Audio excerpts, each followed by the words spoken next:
Chapter 9, In the Witch's House. And now, of course, you want to know what had happened to Edmund. He had eaten his share of the dinner, but he hadn't really enjoyed it, because he was thinking all the time about Turkish delight. And there's nothing that spoils the taste of good ordinary food half so much as the memory of bad magic food.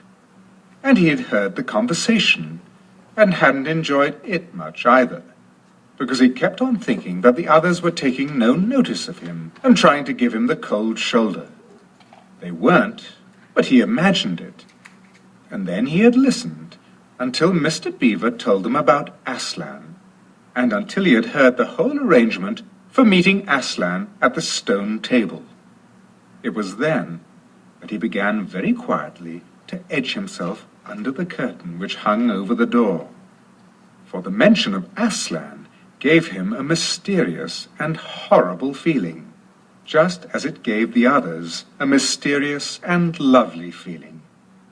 Just as Mr. Beaver had been repeating the rhyme about Adam's flesh and Adam's bone, Edmund had been very quietly turning the door handle. And just before Mr. Beaver had begun telling them that the White Witch wasn't really human at all, but half a djinn and half a giantess, Edmund had got outside into the snow and cautiously closed the door behind him. You mustn't think that even now Edmund was quite so bad that he actually wanted his brother and sisters to be turned into stone. He did want Turkish delight, and to be a prince, and later a king, and to pay Peter out for calling him a beast. As for what the witch would do with the others, he didn't want her to be particularly nice to them, certainly not to put them on the same level as himself, but he managed to believe, or to pretend he believed, that she wouldn't do anything very bad to them. Because, he said to himself, all these people who say nasty things about her are her enemies, and probably half of it isn't true. She was jolly nice to me anyway, much nicer than they are. I expect she is the rightful queen, really. Anyway, she'll be better than that awful Aslan. At least, that was the excuse he made in his own mind for what he was doing.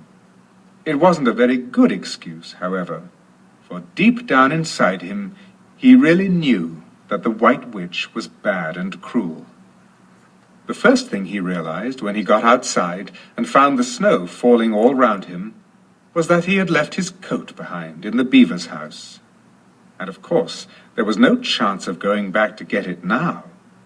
The next thing he realized was that the daylight was almost gone, for it had been nearly 3 o'clock when they sat down to dinner, and the winter days were short. He hadn't reckoned on this, but he had to make the best of it. So he turned up his collar and shuffled across the top of the dam. Luckily it wasn't so slippery since the snow had fallen, to the far side of the river. It was pretty bad when he reached the far side. It was growing darker every minute, and what with that and the snowflakes swirling all around him, he could hardly see 3 feet ahead. And then, too, there was no road. He kept slipping into deep drifts of snow, and skidding on frozen puddles, and tripping over fallen tree trunks, and sliding down steep banks, and barking his shins against rocks, till he was wet and cold and bruised all over. The silence and the loneliness were dreadful. In fact, I really think he might have given up the whole plan and gone back and owned up and made friends with the others, if he hadn't happened to say to himself, when I'm king of Narnia, the first thing I shall do will be to make some decent roads. And of course that set him off thinking about being a king and all the other things he would do, and this cheered him up a good deal. He had just settled in his mind what sort of palace he would have, and how many cars, and all about his private cinema, and where the principal railways would run, and what laws he would make against beavers and dams, and was putting the finishing touches to some schemes for keeping Peter in his place, when the weather changed. First, the snow stopped. Then a wind sprang up, and it became freezing cold. Finally, the clouds rolled away, and the moon came out. It was a full moon, and shining on all that snow, it made everything almost as bright as day. Only the shadows were rather confusing. He would never have found his way if the moon hadn't come out by the time he got to the other river.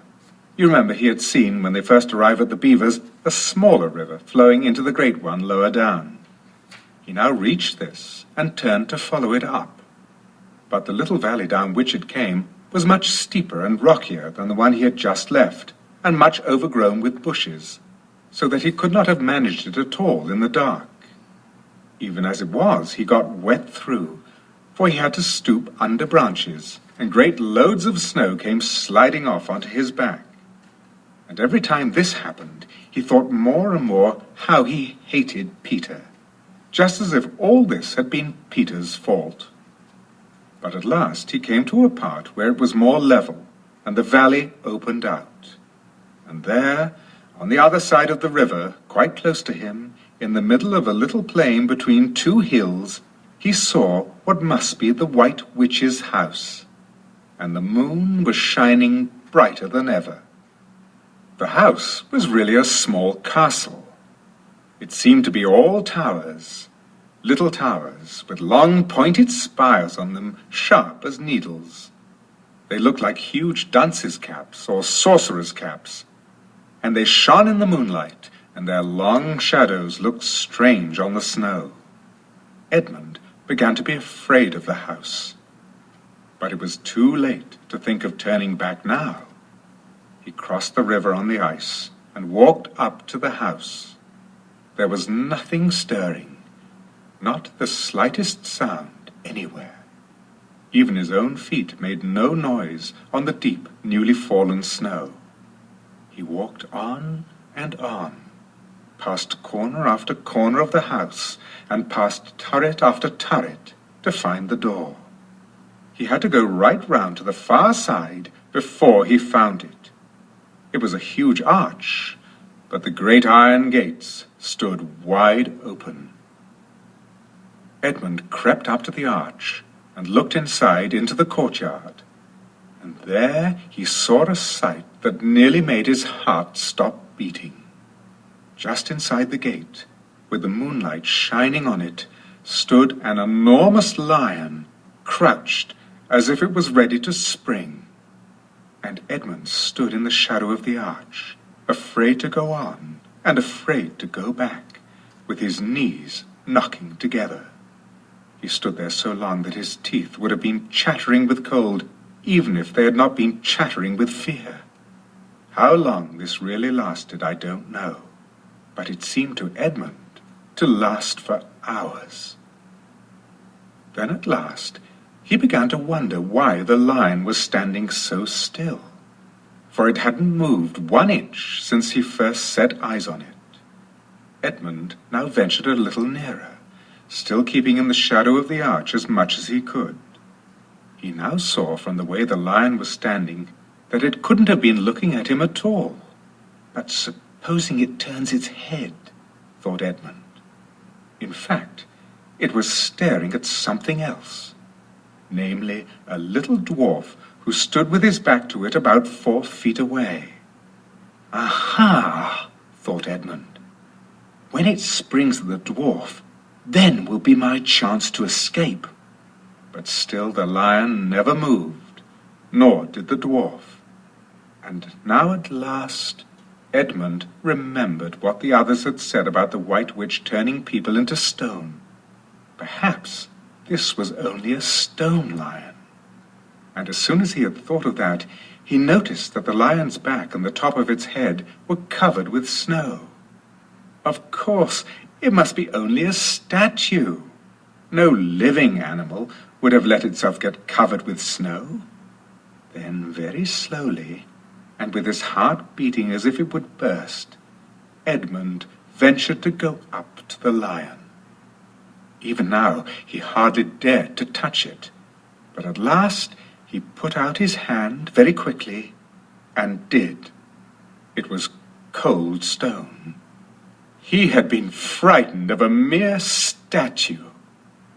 The relief which Edmund felt was so great that in spite of the cold, he suddenly got warm all over, right down to his toes, and at the same time there came into his head what seemed a perfectly lovely idea. Probably, he thought, this is the great lion Aslan that they were all talking about. She's caught him already and turned him into stone, so that's the end of all their fine ideas about him. Pooh! Who's afraid of Aslan? And he stood there, gloating over the stone lion, and presently he did something very silly and childish. He took a stump of lead pencil out of his pocket and scribbled a moustache on the lion's upper lip, and then a pair of spectacles on its eyes. Then he said, "Yah, silly old Aslan, how'd you like being a stone? You thought yourself mighty fine, didn't you?" But in spite of the scribbles on it, the face of the great stone beast still looked so terrible and sad and noble, staring up in the moonlight, that Edmund didn't really get any fun out of jeering at it. He turned away and began to cross the courtyard. As he got to the middle of it, he saw that there were dozens of statues all about, standing here and there rather as the pieces stand on a chessboard when it is halfway through the game. There were stone satyrs and stone wolves and bears and foxes and catamountains of stone. There were lovely stone shapes that looked like women, but who were really the spirits of trees. There was the great shape of a centaur and a winged horse and a long lithe creature that Edmund took to be a dragon. They all looked so strange standing there, perfectly lifelike and also perfectly still in the bright cold moonlight, that it was eerie work crossing the courtyard. Right in the very middle stood a huge shape like a man, but as tall as a tree, with a fierce face and a shaggy beard and a great club in its right hand. Even though he knew that it was only a stone giant and not a live one, Edmund did not like going past it. He now saw that there was a dim light showing from a doorway on the far side of the courtyard. He went to it. There was a flight of stone steps going up to an open door. Edmund went up them. Across the threshold lay a great wolf. It's all right, he kept saying to himself. It's only a stone wolf. It can't hurt me. And he raised his leg to step over it. Instantly the huge creature rose, with all the hair bristling along its back, opened a great red mouth, and said in a growling voice, "Who's there? Who's there? Stand still, stranger, and tell me who you are." "If you please, sir," said Edmund, trembling so that he could hardly speak.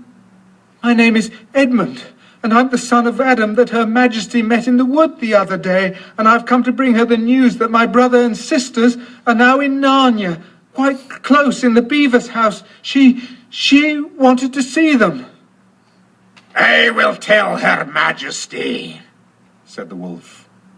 "Meanwhile, stand still on the threshold as you value your life." Then it vanished into the house. Edmund stood and waited, his fingers aching with cold and his heart pounding in his chest.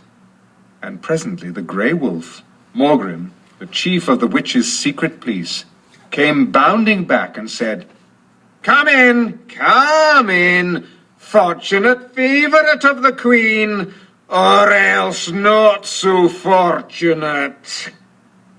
And Edmund went in, taking great care not to tread on the wolf's paws. He found himself in a long, gloomy hall with many pillars, full, as the courtyard had been, of statues. The one nearest the door was a little fawn with a very sad expression on its face, and Edmund couldn't help wondering if this might be Lucy's friend. The only light came from a single lamp, and close beside this sat the White Witch. "I'm come, Your Majesty," said Edmund, rushing eagerly forward. "How dare you come alone?" said the witch in a terrible voice. Did I not tell you to bring the others with you? Please, your majesty, said Edmund. I've done the best I can. I've brought them quite close. They're in the little house on the top of the dam just up the river with Mr. and Mrs. Beaver. A slow, cruel smile came over the witch's face. Is this all your news? She asked. No, your majesty, said Edmund, and he proceeded to tell her all he had heard before leaving the beaver's house. What? Aslan? Cried the queen. Aslan? Is this true? If I find that you have lied to me... Please, I'm only repeating what they said, stammered Edmund. But the queen, who was no longer attending to him, clapped her hands.